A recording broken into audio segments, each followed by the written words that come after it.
She's going to be on the road more. She's going to be away from her daughter more. We know, bro, listen, that didn't work for Ronda Rousey. Right. I don't think that works for Becky too well. And that's what it's going to be. So what's the only thing that, can compensate for that? And that's money.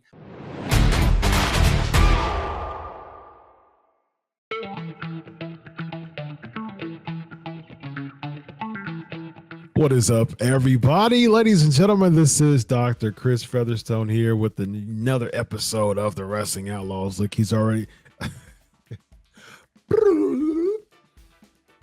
What's going on, everybody? Dr. Chris Featherstone here for yet another episode of Riding with Russo. I am here with the former WCW World Heavyweight Champion, former WWE head writer, the person who defeated... how many Hall of Famers? You beat Ric Flair, you beat Booker T. Oh, so many.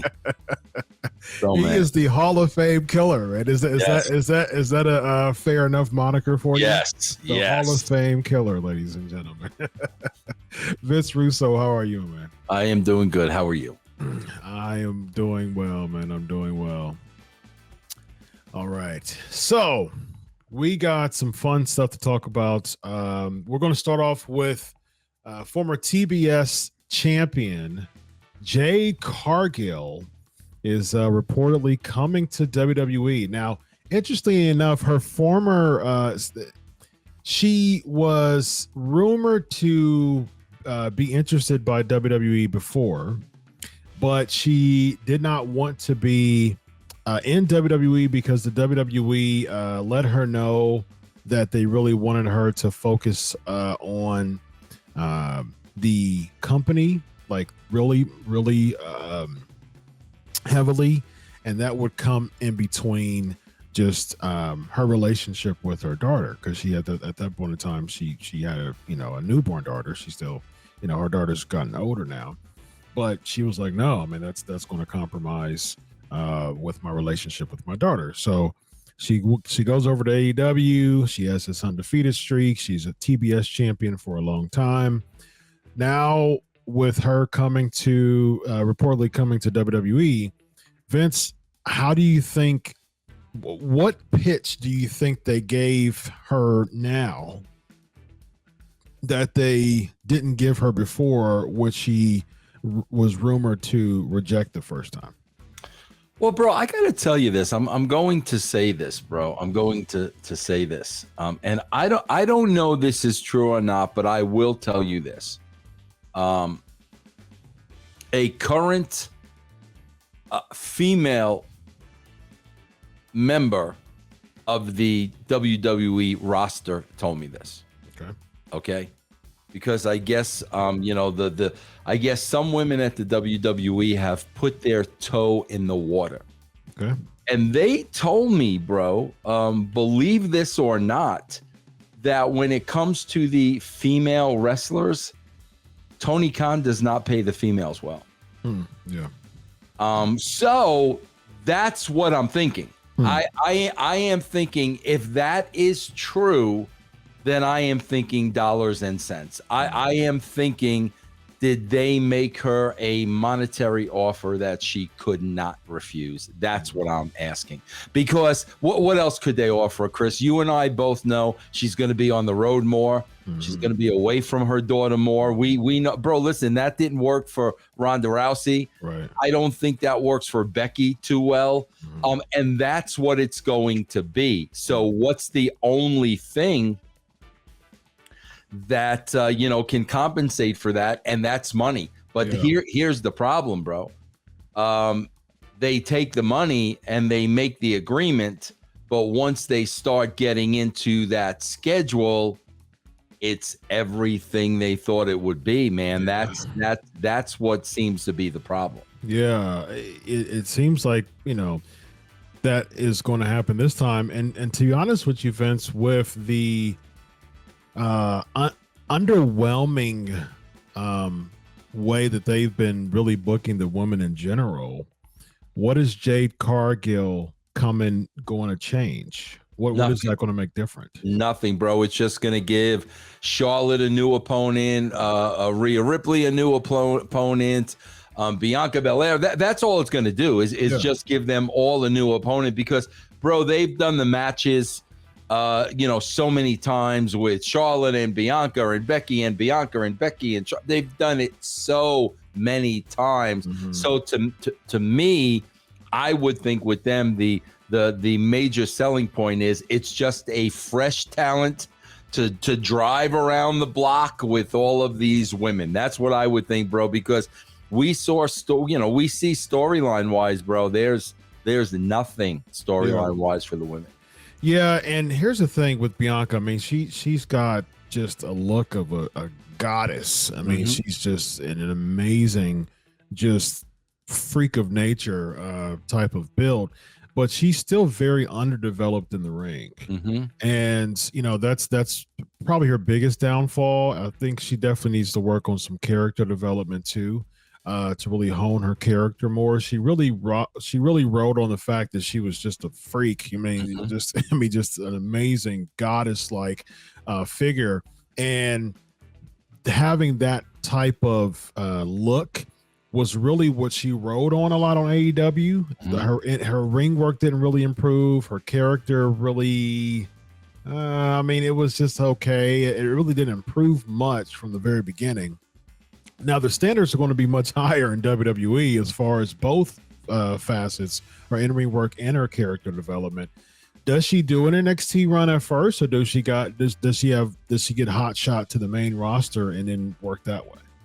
Oh man, bro. See, that's the thing, man. If I'm her, I can't see agreeing to go to NXT. I mean, really, bro? I mean, they tried to do that with James Storm. I mean, we hear so many stories like that. I mean, God, bro, does she really need to start it?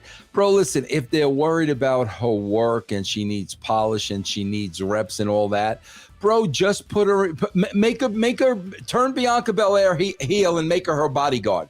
I mean, what I'm saying is there are roles you can put her in early on the WWE program that's not going to call for her to wrestle 10, 12, 14 minutes every week. That's where, put it in a Chyna role. That's what I would do, bro, rather than waste her on NXT.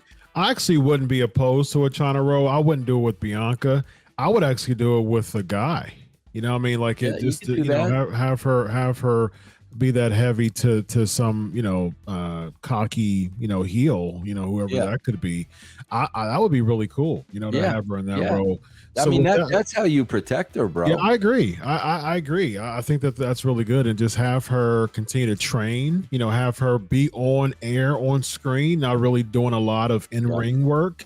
Just have her not say much. I mean, if she looks like someone who can beat up guys, you know what I mean? So that she wouldn't have any issue with that.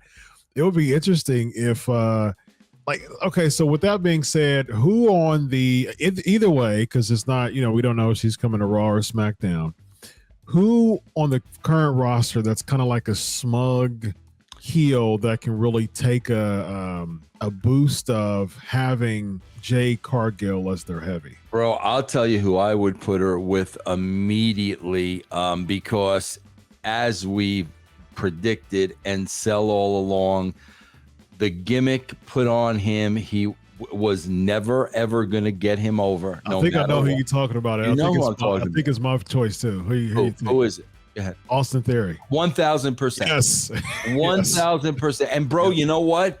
She could do wonders for him. 1,000%. Yep. I think that's money right there. Absolutely. Yep. Yeah. If because at this point he needs a lifeline. He absolutely needs a lifeline. And I think that Jade Cargill coming in with, as his heavy would definitely bring so much needed layers to his character. Yep. And it would really, really help him. Even if, say for instance, if he's feuding with LWO and Santos Escobar and Rey Mysterio still, they still have Zelina Vega, right? So that's perfect for Jade to come in and do like a Chyna and Terry Runnels, just shake the mess out of Zelina Vega, just ragdoll her, and that's perfect that's a perfect setup for him to go with Jade Cargill, and that can even help him in the U.S. title picture, because if Austin Theory does have Jade Cargill with him, now you got someone who is going to protect him from Zelina Vega, and someone who could beat up Santos Escobar and the rest of the LWO too. So yeah. I think that'll be a good way to, if you want to extend the feud between Theory and Mysterio, because it's a nothing feud now. It really doesn't mean much of anything. Yeah. If you bring her in, I think that's perfect to really extend the feud and give a much needed, breath of fresh air for Austin Theory. So how far do you think Jade and Austin goes? What do you think the payoff to that tandem would be? Do you think that pushes him to the main event level or no? It would take a while, but it could. Yeah. But see, bro, here's the thing. We always get back to the same thing. Are they going to book it correctly, bro? Because, bro, the bottom line is you talk about, the Terry Runnels to the Ragdoll and Selena. No, bro, she would need to come in and destroy Selena. Are they going to do that, bro? Or are they going to have 50-50 match? You see what I'm saying, bro? Man, that's what, bro, you can sign King Kong. Yeah. If you don't book King Kong correctly, King Kong ain't going to be over. Booking King Kong in a 50-50 matches. Exactly. That's what I'm saying. King Kong's going 50-50 with Tozawa, bro. Right, exactly. That would be horrible, man. Yeah. I like that, man. I think that will be a perfect opportunity for her, and just, again, use her on the main roster. Don't have her just be in a bunch of matches and have some just, pointless feud with just very minimal payoff. Just that's the WWE formula. It's we're gonna put a bunch of matches in between, some payoff that if you would have had less matches and more storytelling, it would have meant much more. Bro, I just saw an article today on one of the other sites, and obviously I'm not going to put that site over on Sportskeeda, but the headline was, today this came out, Nick Khan now publicly, this isn't a Triple H Ryback conversation. Bro, the headline read, Nick Khan says there will never be another John Cena in the WWE. Okay, so now they're saying it publicly. Wow. Man, I mean, what a shot in the heart to everybody backstage that wants to be a megastar, like someone like an LA Knight, or something like that, because he's someone who got the endorsement from John Cena recently. And if John Cena's the ceiling, and granted, that's a pretty high ceiling as far as the achievements that he made, but it's safe to say that John Cena, even with his level of achievement, still isn't a Rock or an Austin. I mean, he's in, as far as just his contribution to WWE. I've never been a big Cena fan, but I think that he's top 5 as far as just contribution overall, a presence and contribution to the company. But I mean, Hogan, Austin, Rock, those are the echelon, Bruno. But I mean, if John Cena is not at the very top, and even if he's 4th, and then Nick Khan said no one's going to get above 4th, what type of standard are you setting for the company? I mean, bro, like it would be like an owner of a baseball team saying, there's never going to be another Willie Mays. Yeah, exactly. Okay, so bro, for the next 50 years, nobody can possibly come along that could be better. Like, I just don't know why. I just don't know why you would make the statement. I agree. The Bulls are a 90s team. They had their biggest success in the 90s, winning 6, championships. That's like the owner of the Bulls saying there'll never be a 90s Bulls. Yeah. Don't come back. Okay. Well, for all the Bulls teams for the future, they're like, okay. Yeah. I don't understand it, bro. I just don't get the mindset, man. Doesn't make any sense at all, man.